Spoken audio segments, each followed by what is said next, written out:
On ne peut pas se battre pour le service public de la Poste, c'est se battre pour la généralisation du statut des postiers. Se battre pour le service public de l'éducation nationale, c'est se battre pour la généralisation du statut des enseignants. Sinon, ce sont des batailles défensives. On est à l'offensive quand on se bat pour que tous les travailleurs, et pas simplement les travailleurs de service public, aient un salaire lié à la qualification personnelle. Mais encore faut-il voir que ce salaire est une nouveauté. Si on dit « oh bon non ». Oh non, de toute façon, c'est des staliniens qui ont acquis ça, donc c'était pas bon. Hein. Vous savez, quand tout ça est écrit par de l'ultra-gauche, ça donne des trucs. Pour la bourgeoisie, mais elle jouit.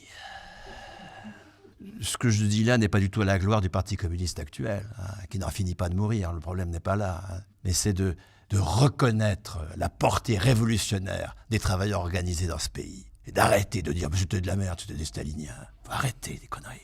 Ce que je conteste donc, c'est que les luttes pour le service public ne mettent pas en avant la généralisation à tous les travailleurs du salaire à la qualification personnelle sur le modèle de la fonction publique.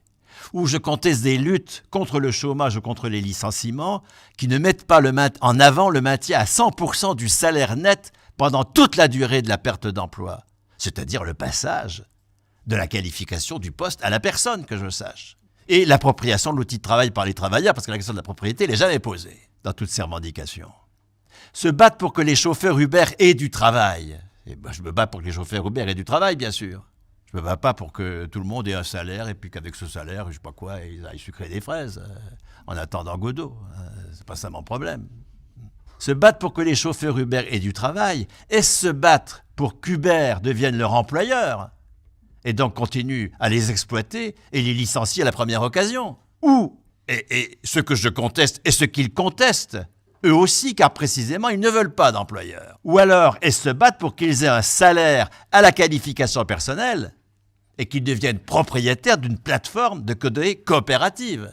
Ce que je préconise. Se battre pour que les salariés de Fessenheim aient du travail. Et se battre pour la poursuite du nucléaire civil? Ou pour que, titulaires de leur salaire, et donc libérés du chantage à l'emploi, ils puissent mettre leurs compétences au service de la mise en œuvre d'énergies alternatives. Avec le changement de la propriété des entreprises, ce que j'examine donc au point suivant, mais ce sera pour la dernière fois, le dernier séminaire, parce que là j'arrive au bout de mon heure.